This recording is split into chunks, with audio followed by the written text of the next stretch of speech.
Hello everyone, my name is Taylor. I am a single mother who faced many challenges to raise my son, Eric. Many single mothers have supportive families. I thought I did too, but I was wrong and found out in the worst way. Thankfully, I managed to protect myself and my son from the people who tried to ruin our lives. My ex-husband Carl is an abusive person. Just thinking about him makes me feel sick. There was a time when I was deeply in love with him. But things got bad after we got married. Carl was a wonderful boyfriend, but as a husband, he was a nightmare. He was controlling and gradually became abusive. I stayed in the marriage for over 8 years because he manipulated me and trapped me with a baby. I believed my son deserved a father, so I didn't leave. However, things got much worse when Eric was 5. One day, Carl started to hit me very hard. My poor son saw this and tried to stop his dad. Carl was so angry that he pushed Eric to the floor. That was the breaking point for me. I called Child Protective Services, CPS, and the police, which was enough to keep Carl away from us. However, he was determined to get back at me. He said, "You think you can run away from me, Taylor? That will never happen. Sooner or later, I will have you and my son back in my house. You just wait and see. We are getting a divorce, Carl. There is no way I will allow you near me or my son again. Even if we divorce, I'll find a way to take Eric. I am his dad, and I have rights. He will be in my home, and so will you. Mark my words."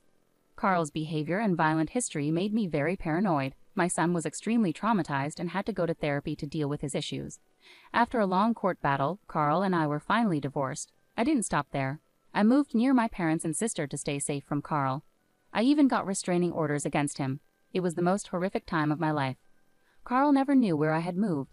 He might have guessed, but he didn't have my exact address. Being near my parents and sister made me feel safe. However, my parents were not very supportive of my divorce. They said, "Was it really necessary to get a divorce? You two could have attended therapy and talked it out. It's not a big deal. Poor little Eric had to lose his dad over your problems. That's so unfair. He must be devastated not being able to see his dad." "Are you serious right now?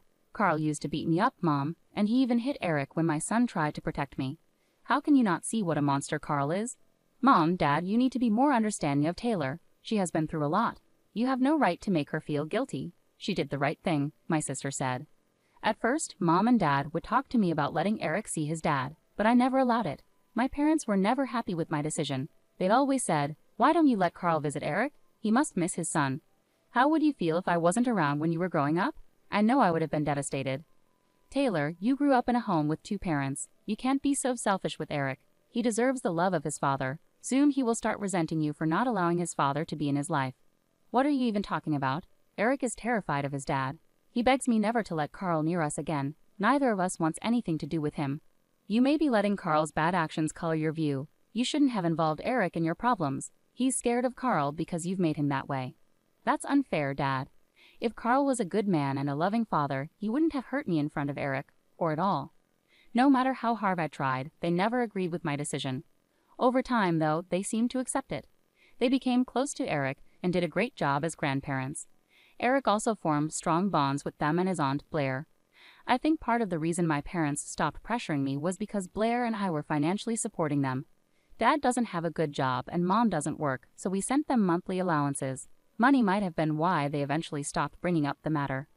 Eric and I were doing well in our new home. He started school locally, and I had a good job in an office. Things were going smoothly, and I was happy being close to family. However, I didn't expect my loved ones to betray me. About a year after leaving Carl, I was preparing for a business trip to another city. I couldn't bring Eric along because there were no childcare arrangements at work.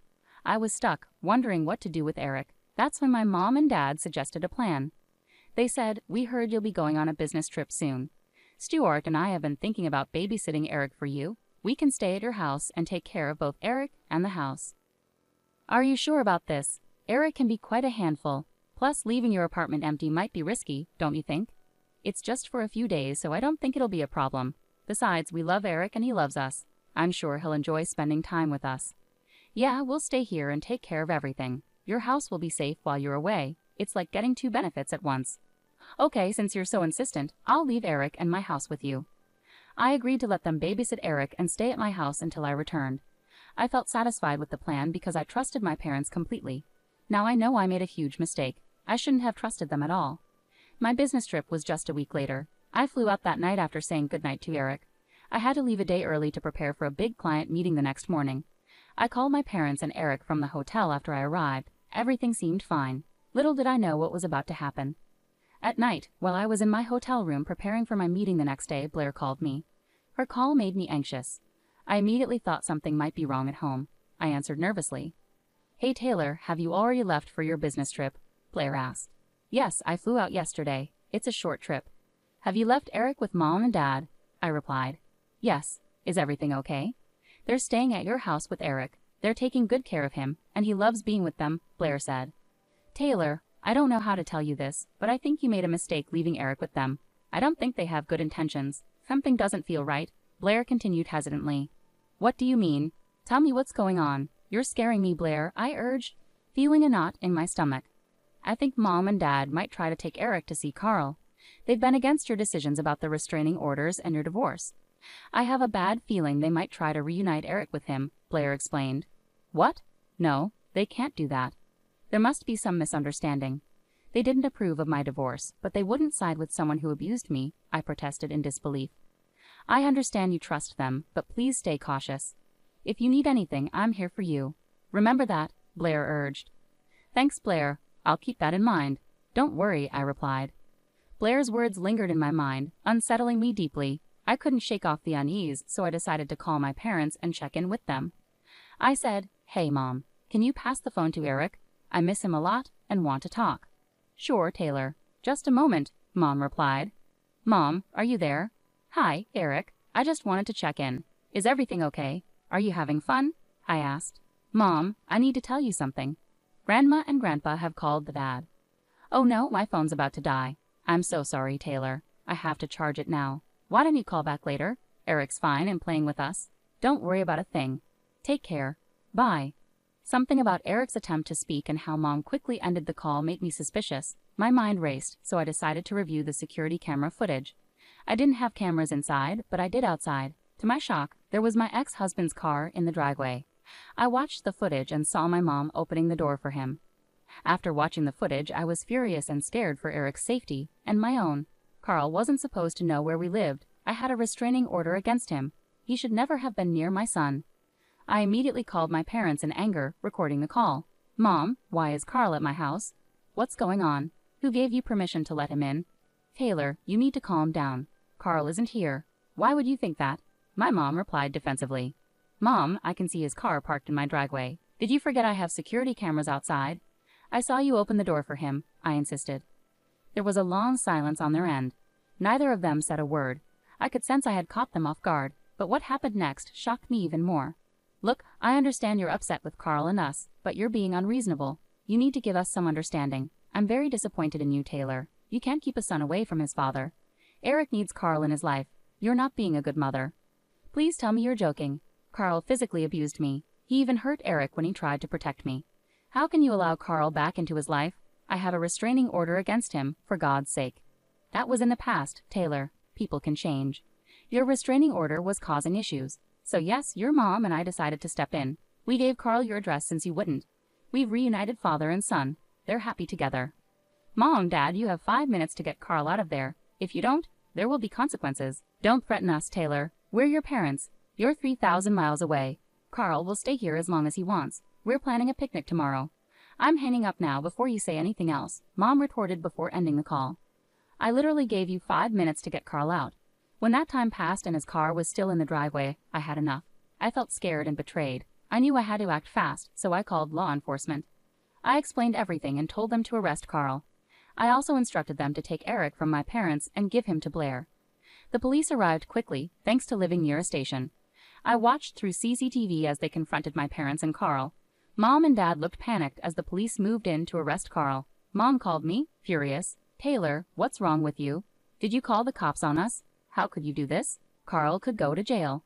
"He will go to jail, Mom, and so will you if you don't leave my house right now. I don't want you and Dad on my property again. I've called Blair. She's coming to take Eric. You'll never come near us again." "How dare you, Taylor? You're a horrible woman. I wish you were never born. You can't kick us out and take our grandchild from us. We won't let that happen." "Good luck with that, Mom and Dad. The police will stop you if you try anything. They know Eric is going with Blair. You can't do this. We have grandparent rights. We'll sue you." "Good luck trying to fight me in court. It'll be interesting to see the judge's reaction when she learns you allowed an abusive man into my home despite a restraining order. You won't stand a chance." Before my parents could respond, the police emerged with handcuffs. Carl was led to a waiting police car and placed in the back seat. Seeing him taken away brought me a sense of relief and satisfaction. The police then turned their attention to my parents, who were flustered, and my dad began shouting at them, likely arguing about Eric. At that moment, my sister Blair arrived. She showed her ID to the police and took Eric with her. My parents tried to intervene, but the police intervened and prevented them from causing any trouble. The officers stayed until my parents gathered their belongings and left. Blair locked up the house and took the keys from them. My parents tried calling me to scream about the situation, but I didn't pick up. They started sending me strange and threatening texts, which I recorded because they were alarming. Here's what they said. "What you did today wasn't right, Taylor. There will be consequences.